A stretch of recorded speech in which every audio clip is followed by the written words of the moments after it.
Welcome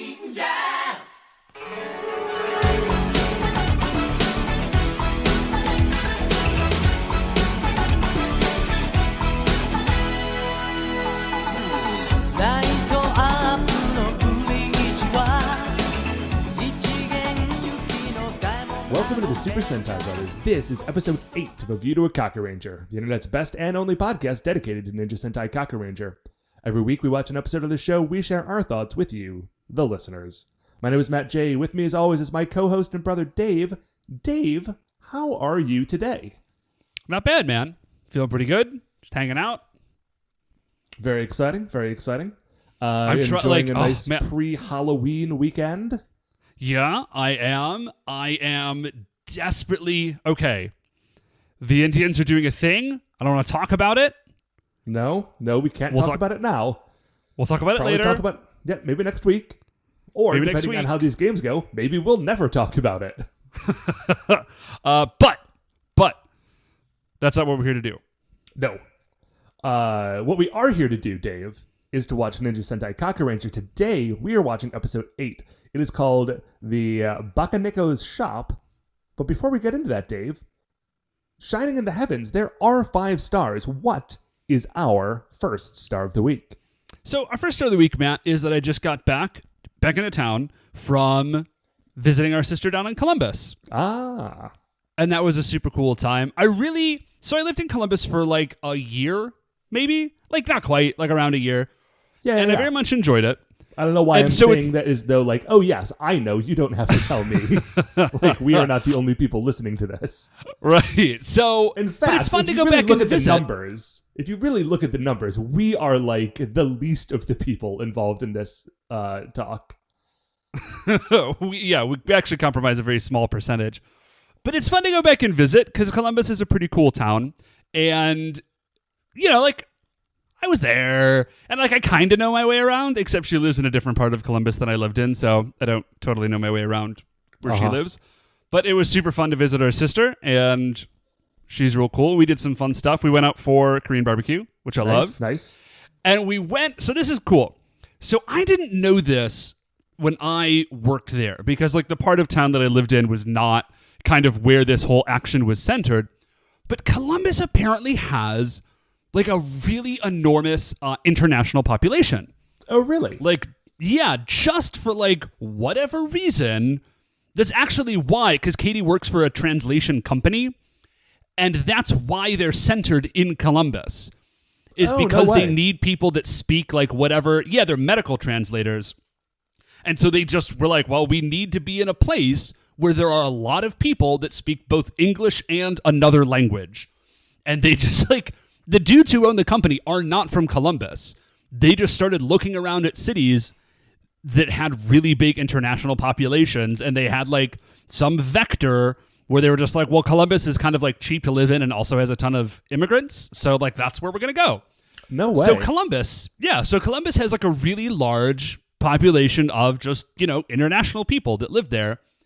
And as a result, there's this grocery store that Katie took us to, and it's an international grocery store. Let me be clear. I love international groceries. I know. They're the best. Well, that's why I took that picture that I sent you of that special drink that someone made just for you. Oh, yeah. I really appreciated that, Dave. Thanks. Yeah, I thought you would like that. So you can post that on Twitter. That would be funny. So, but let me be clear. When I say an international grocery store, I don't mean it was a Korean grocery store or a Lebanese grocery store. This is the United Nations of grocery stores. The United Colors of grocery stores? Yeah, it just had everything. So some of the stuff was organized by aisle, right? This is where you will find all of the rice or whatever.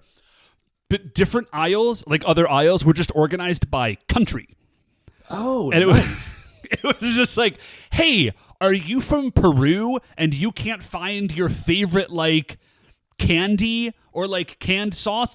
Here's the Peruvian section of this store, and it's half of an aisle or something, and it's just all Peruvian stuff. And next to it is Ecuador, and next to that is Guatemala or whatever. And then one aisle over is Lebanon, and then one aisle over from that is India. And it's just there's a ton of stuff. And then they also have like, they have everything. They got like cooking implements. Like, hey, do you want to make kimchi? Here's like a giant traditional pot to make kimchi in. You need that special pot. You do. Apparently, you don't need a special pot. They all just do. So apparently, in Korea, there's a kimchi making season, and they have special refrigerators that are just for kimchi because it needs to be held at like a particular. Yeah, it needs to be held at like a particular temperature for like a length of time or whatever. And then they just sell effectively like kimchi specific Tupperware. And when they advertise it, Katie was telling me when they advertise the fridges. They're like, oh, yeah, this is how many of the kimchi-specific Tupperware you can fit in this special kimchi fridge. Which is rad. Like, everyone has the same piece, so we've just used that as our unit of measure. Yeah, everybody just uses the same one. And in this store, there, you know, like stores have lunch counters, right? Yeah. This store had, I kid you not, like 9 different lunch counters. There was like a Mexican one. There was a Nepalese one. Ooh. They sold, they had a meat counter, and they also had a halal meat counter. They had a Korean spot, a Vietnamese spot, and like 1 or 2 other ones. There was a Mexican bakery. There was a dude who was doing like gold jewelry, and then like money and phone like cards. Something that I want for lunch. Yeah, well, I mean, you know, but that was like his stall or whatever. And it was just this like. Just like, hey, man, we've got all the stuff that you want that you can't find in, like, white people grocery stores. It was amazing. So we just had... Actually, that leads me to a second star. It's sort of a combo star. So what, Dave, is our second star of the week? Oh, so the second star of the week, Matt, is that we went to see Ben Affleck's new action movie, The Accountant. Oh, nice. I remember you were telling me about that. It looked super cool. And, like, it's an action movie, or I thought it was just an action movie, and I went to see it, and the sort of premise that you get from the trailer is that he's like a super accountant, and he does like, you know, super action crime accounting. Like, well, you know, like he is the accountant for like crazy, like shadowy figures. Like if Raymond Reddington from Blacklist had an accountant, it's this dude. Okay, I totally get that reference and understand all the names that you said. Oh, sorry. Dude, have you not watched Blacklist? Dude, Dave, you know we'll talk about I don't watch TV. I watch like 5 shows, and then everything else I have like a constitutional aversion to people telling me I should watch TV. Okay, listen, man, I'm not going to tell you that you should. I will tell you that I enjoy the show very much. Dave, that's all here's I'll the say. trick. I can't watch TV and listen to podcasts at the same time, but I can play video games and listen to podcasts at the same time. And I like podcasts more than I like TV. So that's what I do. There you go. So anyways, but the kind of hook of the movie I is thought for a that second Ben you were going to Affleck's start character... trying to hook me on Blacklist again. I was like, Dave, you've gone through this. Just please tell me about this movie. No, the hook of the movie is that the guy's name is Alex, the titular accountant, has autism, right? And I fully expected to be like, all right, well, this is going to be like a fun action movie, and he's going to like punch a bunch of dudes, and it is going to be, he's just going to have like the movie version of like super autism, and like it's going to be kind of dumb, and I'm just going to kind of have to deal with that and enjoy this movie, right? Like 90s comic book autism. Yes, exactly. And they actually... Like, listen, I am by no means a specialist, but I am a teacher, and so I have some education about it. Like, they actually did some research. No way. And, yeah, they did some research, and they were like, you know, because there's a spectrum of autism that exists, and they're like, well, the dude is on the spectrum, but he is also, like, okay, it is a movie. I'm not saying it's not. Like, he does have, like, superpowers. But they do, you know, they actually presented, like, a very, I think, like, kind of considered look at stuff, and I felt like the message was like, it was a very kind of positive message about like the interaction of people who are like neurotypical and people who are not, and like what really the deal is. Yeah, and it was genuinely funny, and like there was a lot of backstory, and so I was like, we were watching it, and I was like, wow, this movie is like way better than I anticipated it being. This is like a real movie. Yeah, this is like a real movie. I was really impressed. It was a lot of fun. So go see it. I liked it a lot. So what, Matt, is our third star of the week? Third star of the week, Dave, is that I took a business trip this week because I am No kidding. businessman. I'm not like a super businessy business guy, but Hey, I mean, listen, I know that in any job on a long enough timeline, eventually I feel like you have to travel for work, and I had to do that this week. I had to go to a very exciting conference in the wonderful city of Lansing, Michigan, which is, as I discovered, the capital of Michigan. Okay. Dave, Lansing, Michigan. Good for Lansing. Great times. No, not great times. Lansing. Okay, here's my brief impression of Lansing, having been there for like 2 days. Dear listeners, if you live in Lansing, or in the sort of general area of Lansing, please know that I care about you just as much as I care about all of our other listeners, and no matter where they live. And please don't take this as a personal attack on you, but boy, from what I could tell, Lansing is like a Capitol building and like surrounding complex, a couple of intersections of what was actually like a very like nice, charming little like downtowny area with like bars and shops and stuff. And then as soon as you got like off of that one strip, it was just immediately like no longer a city. Like it dropped, like there were not like tall-ish buildings at all. It's like there is nothing in Lansing, Michigan, from what I could tell. And I had a fairly good look at it because I was on like one of the higher up floors on the hotel, and from what I could tell, like that was the tallest building around. Huh. Well, hey man, I don't know. Now I will say you were there for a librarians conference, right? Yes. Okay. Listen, the circumstances that I was there for were not like the most thrilling circumstances. I was going to say, not necessarily going to be a rager to begin with. No, I very much got the feeling that it was like a college town that also happened to be the state capital, but was not like Columbus in that it was also like a big city.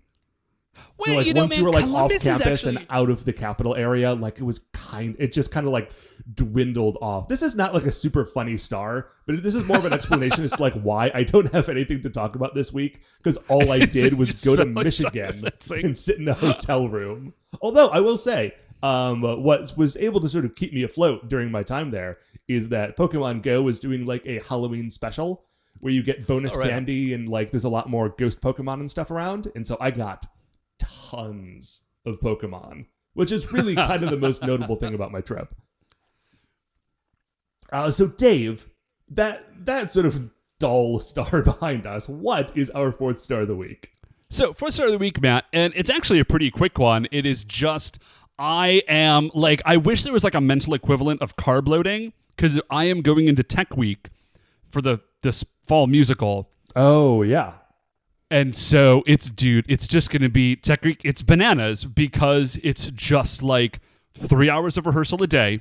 I had a sub in for all of my classes tomorrow because I am literally going to be in like back-to-back full runs for like 8 straight hours. So you have a substitute tomorrow during the day, even though you are going to be at work all day.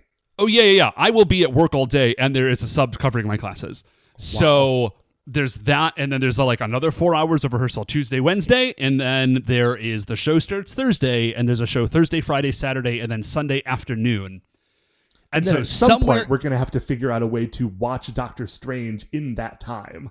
Yeah, well, the show will get out early enough on Friday night that we can go catch a late show Friday after the show, and then you and I will wake up the next morning and record this show, and then I will go and work on that show. It's going to be a very exciting week for you. It's going to be a lot. But hey, you got this. No, it is. It's going to be really fun. I think the show is turning out. Listen, it's always, theater is always on the edge of disaster. Oh, sure. There's like a funny movie quote about it, but yeah, like the beginning of last week, I was like, this is it. This is the year that we can't do it. It's not going to come together. Things are terrible. But, Thursday night, things are looking pretty good. We've got a couple more days of rehearsal, and I think it's all going to come together. The dance numbers are great. The singing is great.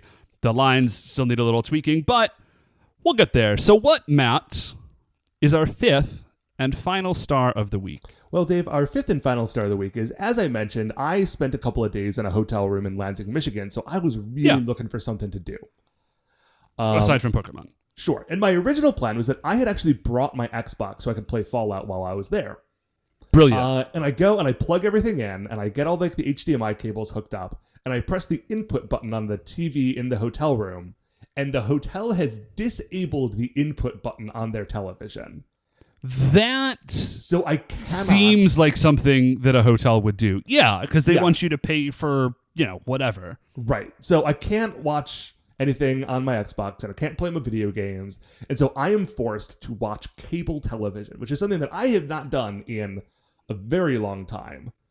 Now, the second night I was there, the good show that I'm about to talk about was done, and so I had to watch a little bit of Total Bellas, which basically I just watched because I like to see any time that like John Cena is in like a suit and pretending to be like a regular human in his life. Just because I think that's like a funny thing to like maybe encounter like the weird cartoon that is John Cena like in a day-to-day experience. John Cena is great. Anyway, but what I watched the first night is the History Channel had this huge marathon of a show that I had never seen or heard of called Forged in Fire. Dave, have you heard about this show? Oh, dude, yes. This is the competitive blacksmithing show, right? This is the competitive blacksmithing show. Oh my gosh, I've been wanting to see this show so much. Is it as good as I want it to be? Did you? Because I haven't seen it. Very good. Yes, I wanted it to be super good. Is it super good? Okay, so here's how this show works: like 4 contestants show up to the Forge, and as they show up in the Forge, they are given, it's like any competition show. They're given like, oh, here's the quick challenge, and whoever gets through the quick challenge will move on to the like more intense thing, right? Yeah. So the quick challenge is they're given either like very specific criteria or materials, and they have to make a knife. So like one episode I watched, they had to make a bayonet, and the bayonet had to fit on a rifle. And another one I was watching, like they were making, like they were in a junkyard, and they had to make the weapon out of like metal from this like bulldozer scrap pile. Is it always, just real quick, is it always a weapon? Like it's just never, make a bowl. This is not a competitive blacksmithing show. This is very specifically a competitive bladesmithing show. These are all knife guys. This is so, so this sounds so cool. So they go through the first 2 rounds of competition in which they make their knife, and then that knife is tested for like durability and sharpness and aesthetics. Okay. And the 2 best people then go on to the final round. The final round is they go home for 5 days. And while they are home in their home forge for 5 days, they are given a historical blade to recreate. So it's like, okay, you have 5 days. In 5 days, come back here, and you will have made a Scottish claymore, or a Roman gladius, or a hunga munga. Is it 4 new people every time? It's 4 new people or every it's time. like, okay. So this is not like an ongoing. It's not gotcha. like Top Chef. It's more like Chopped. Okay. Yes, I'm down. Awesome. And then they come back and they have to like show off their like fancy sword that they have spent 5 days making. And dude, some of these things that they make are gorgeous. But what's amazing is all of the people on this show. Like, my dude, I cannot tell you the last time that I saw that number of kilts being worn unironically. Yeah, I'm sure you got a lot of kilts, a lot of beards. Probably. Oh yeah, a lot of kilts, a lot of beards, a lot of people with like a nerd Viking aesthetic. If that makes any sense. Yes, that makes absolute sense. And then the three judges, one of them is like a knife maker. One of them is like a historical knife like knower.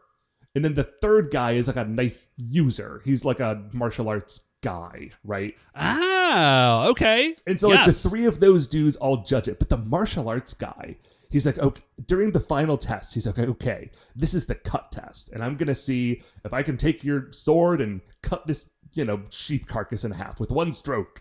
Right. Yes. And then he says like, okay, like this sword will cut. But then he does like this little like smile and nod and like half bow when he says it. But then when he does the kill test, like he gets like, like a dummy made out of like ballistic stuff. Like if you ever watched the show Deadliest Warrior, and how they were Yes. always like testing weapons on those dummies. It's that funny. Yeah, love that show. And so like he just gets like this weird sword and like chops this thing up for a minute, and he looks at the dude like covered in like, you know, his hands are covered in fake blood, and he looks at the dude and smiles like, yes, it will kill.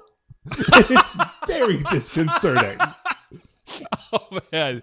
Oh dude. So real quick, they have like the most recent episode of the show on History Channel you can watch for free, and then after that you have to like log in because they're jerks to see it. So what is the most recent episode? The most recent episode is, sorry, I closed it. The most recent episode is the Zulu Ikilwa. I don't know. 4 new bladesmiths are put to the test when they must forge a bayonet blade and engineer. Oh, this is the one you talk about. It's a rifle. Oh, and yeah, then they yeah. have to do like a Zulu thing. Yes. Yeah, that's a cool episode. Check it out. It seems real neat. Yeah, Anyway, I want to watch Fortune Fire. That was like one of the few high points of my time in Michigan. Again, not the whole state, not even that whole city, just a weird experience I had. Please do not be mad at me, residents of Lansing, Michigan.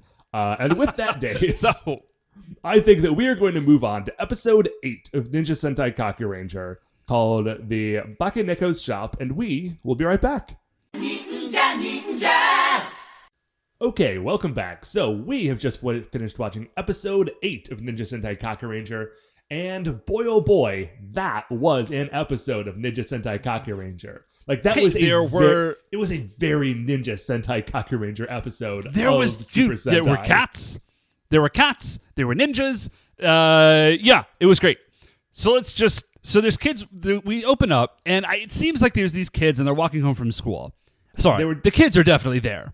Oh yeah, it seems like they're walking home from school. They're walking home from something. They're talking about how much fun they had. Which, listen, I'm glad they had fun. Maybe they had fun at school. Maybe they were like had some scheduled playground time. I don't know what these kids' lives are like. And so, like, what we get is that most of them split off, and we've got these 2 little girls left, and what they hear is a cat meowing. Well, just to be clear, this is not actually a cat. This is a person making a cat noise. Oh, really? Like, it's just very obviously not a cat. I was mistaken then. I thought that when they did this noise, this was like they had dubbed a sound over a woman making a cat sound. Like the sound coming out of that woman's mouth. No, they too were jumping ahead like a hot second, but no, that is not an actual cat. I'm pretty certain. I think maybe just that lady can't make a good cat noise. And so they rather than just recording a cat, they got another person to do a cat noise and then dubbed that person over this person. Honestly, that is just convoluted enough to make sense for this show. Yeah, no, that is exactly what they would do, because here's the thing about cats. Cats don't actually make the exact right meow noise that you want them to make. They make a noise that's very close to that. And then they do other weird stuff. So anyways, that these 2 girls, they hear this sad cat, and they're like, oh man, like, sad cat, we gotta go check out this, see what's going on. So they go over to check it out. And as they are standing under a tree looking around for this cat, a giant cage just drops out of nowhere and traps them. Yes. I was wondering about this cage because we see cages periodically in the Super Sentai series. We saw one earlier when Jiraiya was being like caught in a cage, right? Oh yeah. And that cage was like thrown down a hill. Yes. There's a cage in the very first episode of Zyuranger. And part of me wonders, because I would have to go back and look. I have a sneaking suspicion that they have one cage and they just pull that thing out periodically to like find uses for it. Listen, dude, as a guy who is involved in theater and like prop creation, I guarantee that is the case. Like, you don't make a prop that good and then just chuck it. You keep that bad boy around for a while. You write whole episodes around opportunities to put people in cages. Yes. Yeah, you absolutely do that. I've done that. I mean, not episodes of Ninja Sentai Kakuranger, but I have absolutely found stuff as a prop and built entire LARP storylines around to put it. people in cages? Yes. Yeah, I had a thing about that in LARP. I don't know. Okay. That one got away from me. So, so these little girls are trapped in this cage, And this lady, she like walks around and she has a cat and she's very obviously a yokai because she meows. And then she like waves her hand, and I think she might actually say like yokai are like spirited away, and they teleport away. She does. And then so we go from there to our narrator, whose name I like always promise myself I'm going to remember and then don't. So we cut to the narrator, and the narrator just says, "Well, that's how this episode of Ninja Sentai Kakuranger begins." I feel like sometimes they don't give him a script at all, and they just let him say whatever he wants. Honestly, he starts telling the longer that we do this, the more and more I am beginning to identify with that guy. He's right. He's like, that dude probably doesn't watch Sentai. I think he's probably maybe too old, and they just tell him what's going on. He's like, this is how it starts. We are this guy. We are the American version of this dude. Yeah. He's just watching. He knows more about like Japanese mythology than we do, but he is equally mystified by the show. And so that's all he says. He just says that's how it starts. And it's just like, so and then he makes a sake joke. No, he explains that these kids have been spirited away, and then you see like a painting of a little kid's like diaper being grabbed by a ghost arm and getting dragged into the sky. And say like, this I guess has been happening all over town, and this is the yokai responsible for it, as we can see. So we go from there and we see Nekomaru driving he's driving down the road super, super fast, like weaving in and out of traffic. And then we look over and we see Saizo is at the wheel. And everyone is yelling at Saizo to chill out. And they're like, dude, this is incredibly dangerous. You need to not do this. And he says, oh no, this isn't me. This is just Nekomaru. I am not controlling this. And they're like, yeah, but your hands are on the wheel. And he says, I get that, guys, but it is not me. I understand. Nekomaru has taken control. And then to sort of drive that point home, Seikai like jumps in and pounds his foot on the brake, but the brake does not actually do anything. Yeah, so you, I guess, can only drive Nekomaru if he permits it. Sure, it's like Shadowfax. Yes, if absolutely. Shadowfax was like a crepe truck. Which would have made the Lord of the Rings way better. You do not drive Nekomaru. Nekomaru consents to carry you and make crepes. And so a car pulls out, and it is about to get T-boned by Nekomaru, and Nekomaru just Knight Rider like turbo boosts over it. But then does not land. It just continues to fly for a while. Yeah, so Nekomaru can fly, apparently. Dude, Nekomaru it is both Shadowfax and the Rad Bug. And so,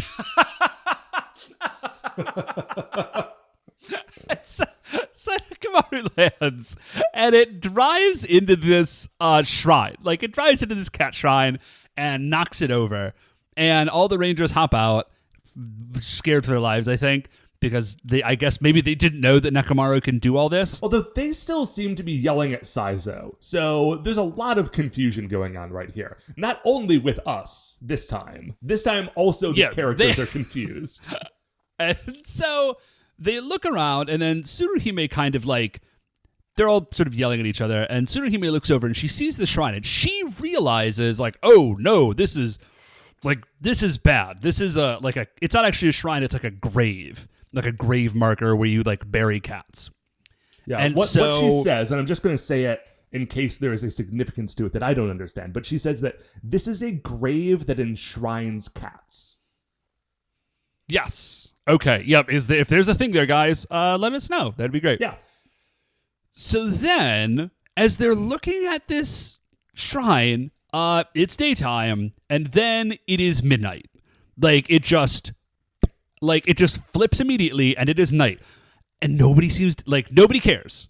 They're completely fine with that. Right. I mean, honestly, listen, these are the Kakurangers. They have gone through a lot of weird stuff. Maybe that just doesn't hit the weirdness threshold for them. Obviously, they recognize that all the lights just went out, but, they're not currently being attacked by, a giant turkey. So, everything is cool for now. They're just gonna see how this goes. I just feel like maybe they should be a little more on guard. Because, so here's what happens. Is that, so it's nighttime now, and then a floating candle appears, and they're like, oh, floating candle, let's follow that. Floating candle appears, and the candle leads them to like a wayside tavern, I think is what it is. It's like a tiny hotel. And there is a geisha. So Seikai sees her and is like, oh my gosh, so beautiful. This is amazing. And she's like, oh, guys, like, yeah, come on in. This is great. Yeah, she doesn't have some food. She doesn't go so far as to like rub her hands and say like, I've been expecting you, but it's very clear that that's what's happening. So she says have some food. Immediately there is a huge spread, like a giant meal. And they all sit down and there's like a real, like they actually did a pretty cool job of this. There is the 4 guys immediately start eating. And there is a quick line, and it kind of happens in the background, where Tsuruhime says, like, hey, guys, why are you eating all this? Like, don't eat it. Yeah, just like... And then like it kind of just continues immediately from there. Something is up. Which, like, dude, I'm so into Tsuruhime. Like, I'm in love with the fact that she seems to be, like, totally on top of things all the time. Right. She's like, nighttime, floating candle, weird house. Yeah, I'm not eating that food. Right, like every time that we yell at these characters for not being competent, like Tsuruhime is also yelling at them for not being competent because she's 100% on her business all day. So they're all like sitting and eating, and it says everyone is asleep, and then they get like it seems like maybe they're drunk. There's a couple empty bottles sitting around. And Seikai wakes up and he starts wandering around looking for the bathroom. And what he finds is the Bakeneko geisha. And she now has like cat makeup on. So she has like semi-revealed her form. And she's lapping milk out of a saucer. Yes. And she is complaining about humans. She is lapping milk out of a saucer menacingly. Talking about how humans always abandon cats and make their lives miserable. And so she is going to get like cat-based revenge on them. Yeah, so he freaks out. So she turns around, he sees her, he freaks out, runs back into the thing and like wakes everybody up. So everybody gets up and then they immediately like fall back over. Bakeneko walks in and is like, aha, the drugged food has worked properly. And then she produces an electric guitar. Out of nowhere. And she says, Yokai, Bakeneko rock. And she starts playing music on this guitar. And all the food disappears. The Rangers all stand up. And like the film has been speeded up at this point. Yes. And she starts playing this terrible song. And they are going through like a J-pop dance routine involving like backflips and like weird camera like reverses to make it look like they did half a flip and then reversed it. Yeah, and so they go through this little dance number, and then they all fall over again, and then Bakeneko transforms into like her full-on yokai form, which is like a cat lady, but not a sexy one. Yeah, like a monster. Like you can tell that it's a woman, but it's not like a sexy woman form. Which listen, don't get me wrong. I'm not trying to body shame Bakeneko Maru right here. Like, you know, she's got her own thing going on. No, I thought it was really cool. Yeah. No, because they didn't make her a sexy cat lady. They made her like a terrifying cat crazy lady. Monster cat lady. Yes. There's like a weird second face on top of her head. Yeah, that took me a second to notice, and that was very strange. Like, it's like painted into the fur, kind of, but there's also definitely like a mouth on her forehead, and she is wearing a bodysuit, and down the legs, it's like a blue and yellow bodysuit, and there's like a yellow stripe down the side of the legs, and in big black letters down each of her legs, it just says, hustle. I did not catch that. Yeah, it just says hustle, like... And then she's a cat monster. Now, does it also say loyalty and respect? Because if it does, this is my new favorite monster. Nope, just hustle. Maybe we'll get loyalty and respect on different monsters. So, Tsurutime, it turns out, was not asleep. And neither was Sasuke. And Bakeneko's like, how did you do that? And she says, I absolutely suspected that you were a monster. This was all very strange. And so Sasuke and I were only pretending to eat. You dumb nerd. Right, and I think that she says at some point that Nekemaru, the car, like warned them that something was up because he was also because Nekomaru was also like of the cat clan and was like able to suss out that there was something like cat and evil related going on here. I think all that he was able to get out is that like, oh yeah, there was like evil cat energy here, and that's why we were like super on guard. Okay, gotcha. So yeah, so Sasuke Henge's, and so it's a fight, and okay, it's daytime again. Can I say something real quick that we sort of glossed over? So they were all before Sasuke and Tsuruhime stood up when she thought everyone was still asleep, and she's moving in to eat them or send them to hell or whatever. She takes a step, and Sasuke throws down some caltrops that she steps on, and as she's reeling from that, Tsuruhime throws some shuriken at Bakaneko, right? Oh yeah, and she stepped on the caltrops. She dodges the shuriken, so she doesn't like die from shuriken, which would make this a very short episode. And I just loved that moment because we're like, oh, like yeah, these are ninjas. Their immediate like reaction, like what's your go-to solution for this problem? Caltrops and shuriken every time. Yeah, super easy. Well, it's good, you have an operating procedure, you stick to it until it doesn't work, and then you revise it. Right. So far, caltrops and shurikens always work. Step 1, caltrops. Step 2, shuriken. Step 3, super henge. They've just got a process. Right, don't mess with what works. So they super henge, it's daytime now again, and it's just Sasuke and Bakaneko. So they're outside, and it's actually a pretty fun ninja fight. There's some ninja, like, substitutions going on.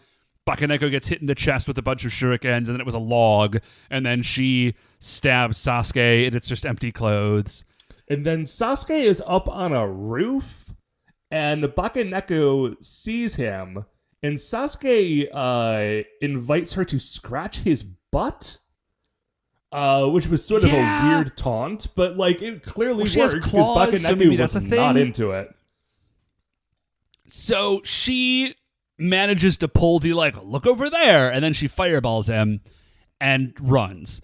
So Sasuke is fine. Like he dodges the fireball, but she does get away. And so then we just see him running down the street in the middle of the city. Yeah, looking dressed for in her. his civvies, and he's just like, I get the impression that he is somehow using his Doron changer as a tracking device. Because he's just running around randomly and looking down at it. It definitely does seem to have some like extra things that it does aside from just aside from like the super henge. So we cut to a cat shelter. Yeah. And inside the cat shelter is Bakaneko. And she is back in her sort of standard human form. And she's holding a cat and like petting it. And she goes outside and she turns the open sign to closed. Then walks back in. She like pets the cat one more time, transforms into like her like full monster form, and the cat that she was holding transforms into like a giant butcher's knife. Yes. And she walks sort of back through what was like a cat shelter kennel sort of thing, but instead of hold up. I'm sorry. Yeah, Matt. Like a hot second. So she's got the cat right. And the cat turns into a butcher knife. Right. So is the cat actually a butcher knife? Can it walk around? Because it definitely seems to be alive when she's in her human form. Oh, so is that a magical butcher's knife masquerading as a cat? Or has she somehow turned a regular cat into a butcher's knife using magic? I don't know. I mean, either one of those options are horrifying for different reasons. I just needed to address that for like a second, and now, so we go back to the cages. Yeah, there's no comfortable way to sort of suss that one out. So we go back to the cages, but instead of the cages being full of cats, which you would suspect, they're full of children who have been spirited away. Yes, and so and off to the side, there's another table, and there's 4 yokai seated at it, and Bakaneko says, oh, hey, have you figured out which one you want to eat? And they're like, oh, yes, we want that one over there. She says, yeah, like, great choice. He's super ripe and tasty. And then the other yokai, I thought that these were like dinner guests. No, the other yokai hands her a wad of cash. So I guess Bakaneko just runs a restaurant. Yes. Where the only thing on the menu is kid sushi. because she says that, oh yeah, we serve the specialties that we serve them raw. Right. And by the way, so I guess, well, it wouldn't be sushi. Yokai, these are like some bargain basement yokai. Yeah, there's one with like a weird mohawk and just like one eye in the middle of its head. Yeah. And I do realize it probably wouldn't be sushi. It would be like a kid tartare. Oh yeah, it would very much be a tartare. Maybe put like a raw egg in there too. Little spices around the side. Yeah, a little mustard, little relish. Yeah.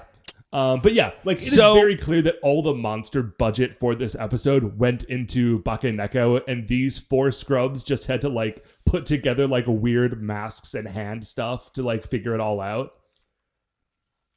So we go from there to the shore, and it's Tsuruhime, and she's scolding with Bakaneko, or not Bakaneko, Nekomaru, and she's scolding the other rangers who are like still having like seizures from the after effects of this knockout drug. She's like, you guys are big idiots. You should have known better.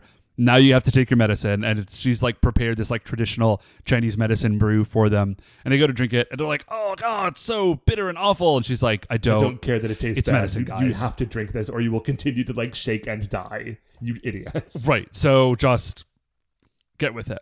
So then her Dawn Charger goes off. It's Sasuke. He's calling in for help. We go back to the shop, and Sasuke and Tsuruhime arrive to fight Bakaneko. Right. So Sasuke saves the kid that's on the table and starts to confront Bakaneko and says, like, okay, Tsuruhime, like, you get the rest of these kids out of here, and I will fight, like, these 4 scrubs and Bakaneko, and we'll, like, meet up afterwards.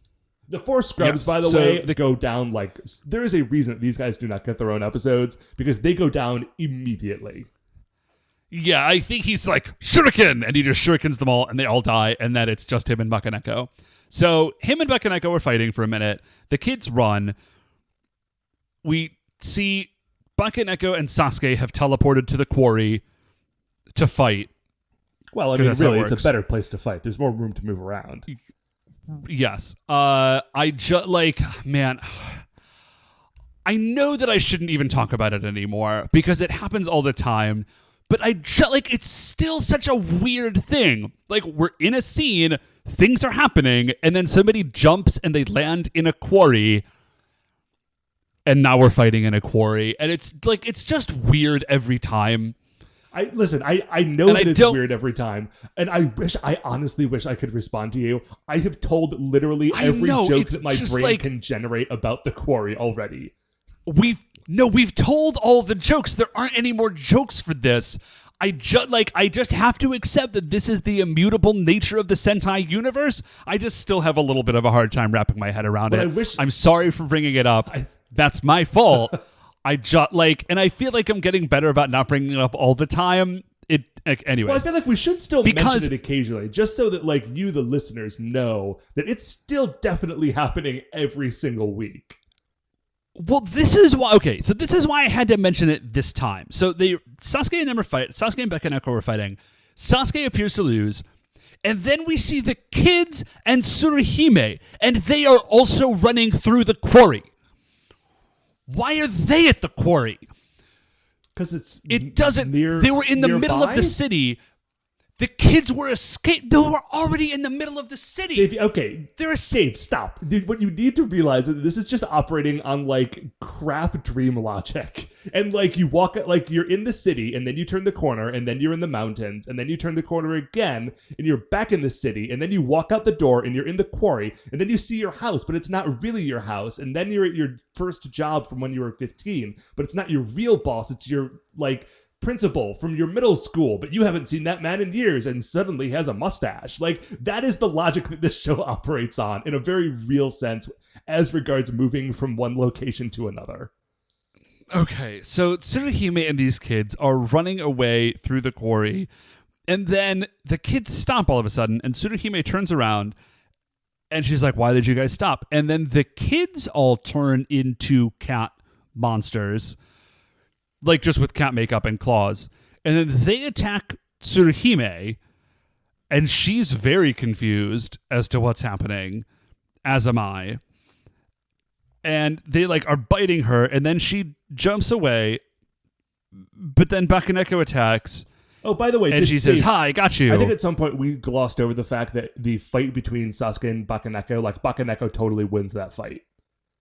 And no, I said that. I said Sasuke appears to lose. Okay, he doesn't just down. appear to lose; he appears to die.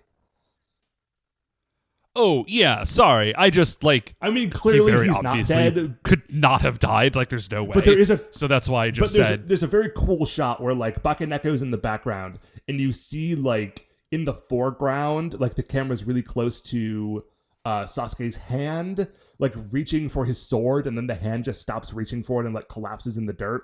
It's a good shot. That's really the only reason I wanted to go back to it. I forgot about that.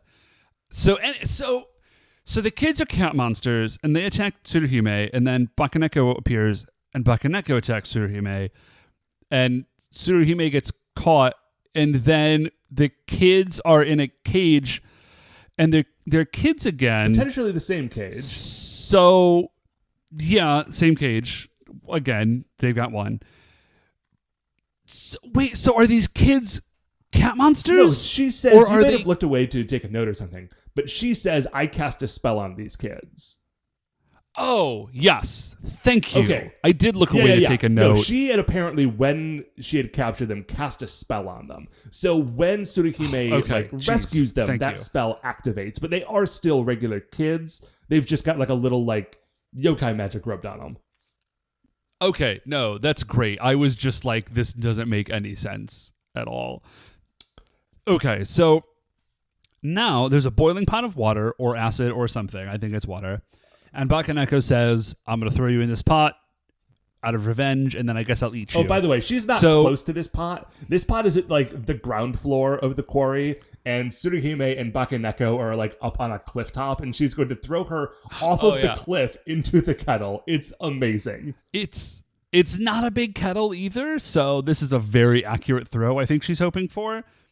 So they just like huck Tsuruhime off the cliff, and as she's falling, like, of course, like a rope kind of flies out and grabs her and pulls her back up to the top of the cliff, and it is Seikai, right? It's either Seikai or Saizo. Yeah, so one of the other guys. So the medicine has clearly taken effect. These three dudes are here, and they are ready to save the day. Yes, I think Jiraiya gets the kids out of the cage. They're all, throwing ropes and shuriken and doing jump kicks. They are in not their Super Henge form, but like their cloth ninja costumes. Yeah, they're ninja outfits. Which I love. And I always love when those things show up. It's a great look. I think they look a lot cooler. Like, I get it. It's a Sentai show, and so they have to have the Sentai outfits. But their actual ninja costumes, like, they do look way cooler. I'm not wrong about that, right? I mean, for a certain quality of cool, okay, if you have not watched Kakuranger at all, but you did watch Power Rangers, think back to the costumes that the Power Rangers would wear, like, after they got the ninja powers, when they would sometimes go into, like, a weird ninja half-transformation form. And they're kind of like that, but less, like, matchy-matchy. Yes, and also, I think a lot higher quality, like, they look a lot neater. That's unquestionably true.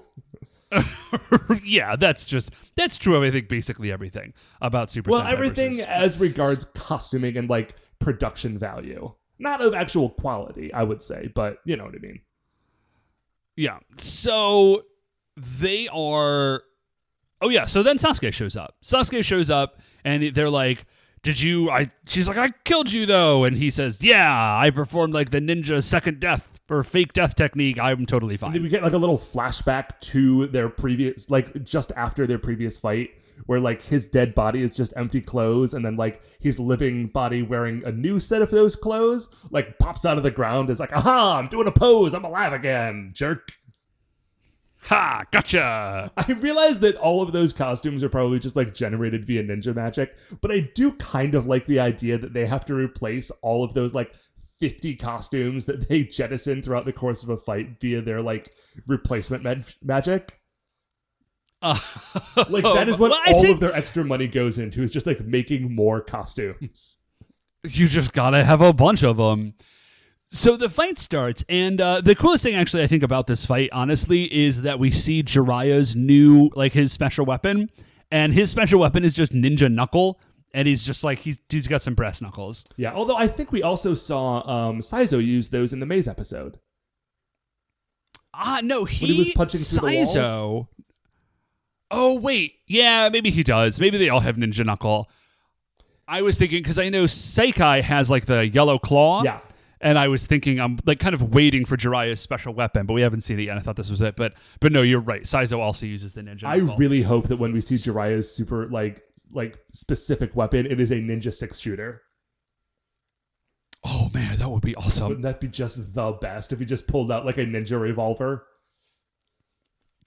I'm gonna stop talking about it because I don't think it's gonna happen, and I don't want to disappoint myself. Okay, so we continue with the fight, and it's Sasuke squares off with Bakaneko, and they're doing like a pretty cool, like they turn into energy and they bounce off of each other, fight, and then they land as people, and then they fight, and then they do that a couple of times. Fight is how that always appears in my notes. Yeah, laser jump. That is exactly what that is. And then what we get is Bakaneko's sort of final attack is that she turns into like a shadow form, and it sort of like superimposes a picture of her over the screen, and she just starts like waving her claws around, and it's like a shadow claw attack or something. Right. So Bakaneko is now getting the upper hand over the Kakurangers, but they have an ally that Bakaneko has not accounted for.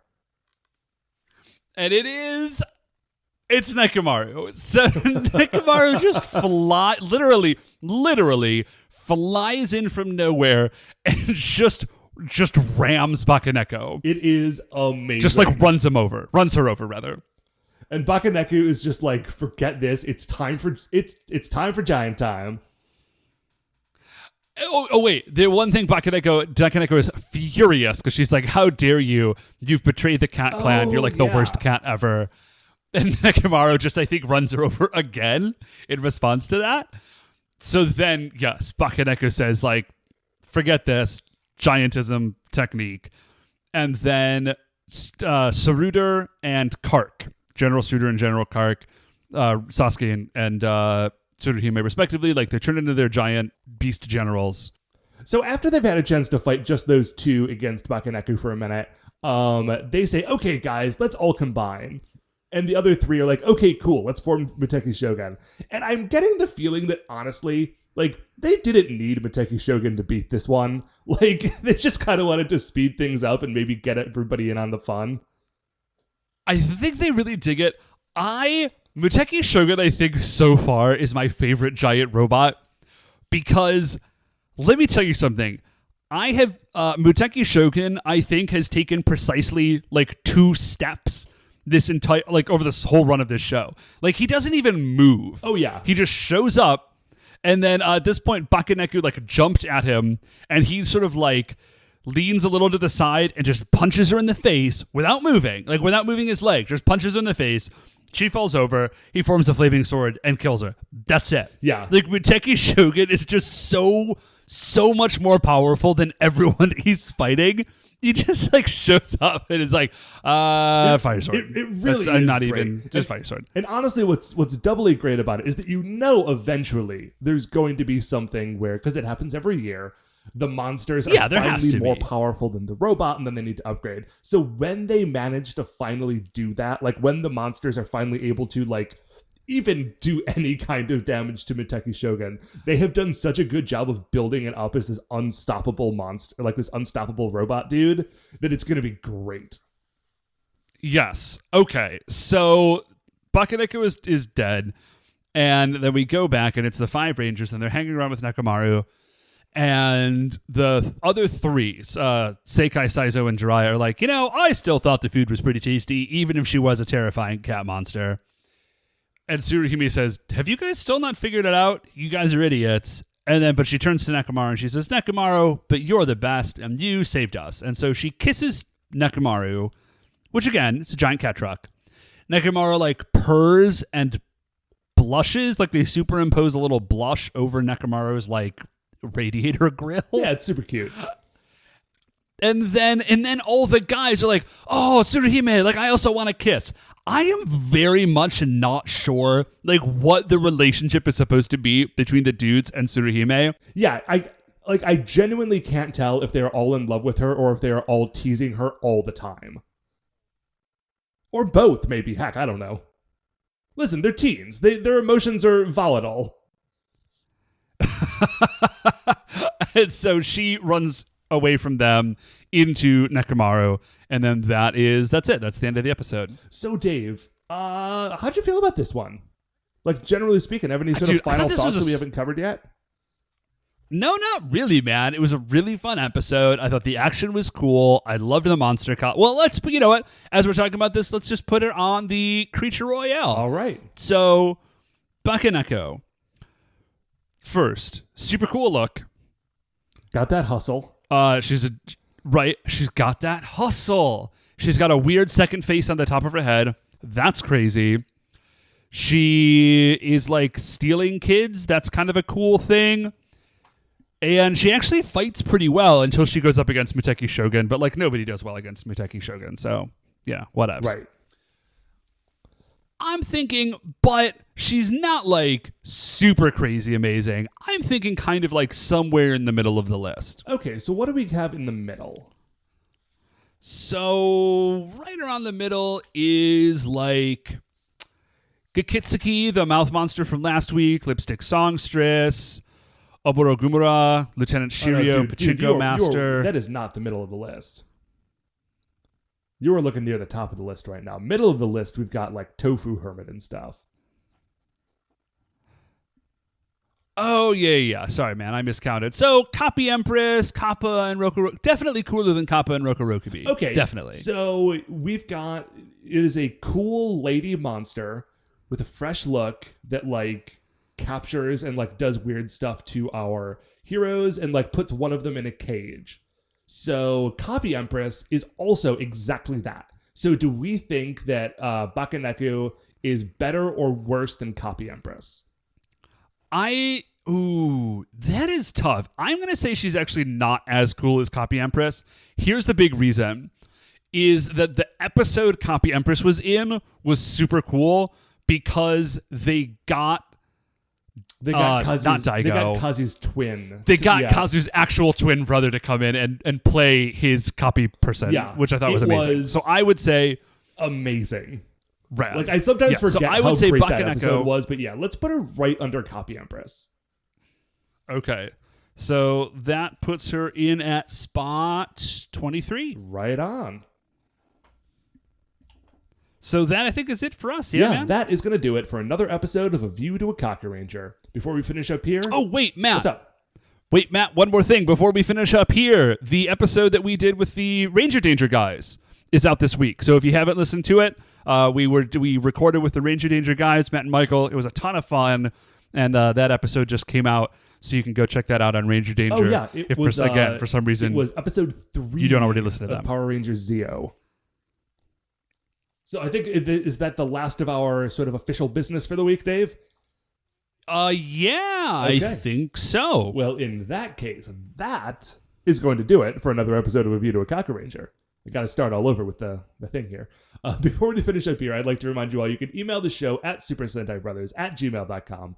You want to get any updates on future episodes or check out the things we're talking about on Twitter, we are at Super Sentai Bros.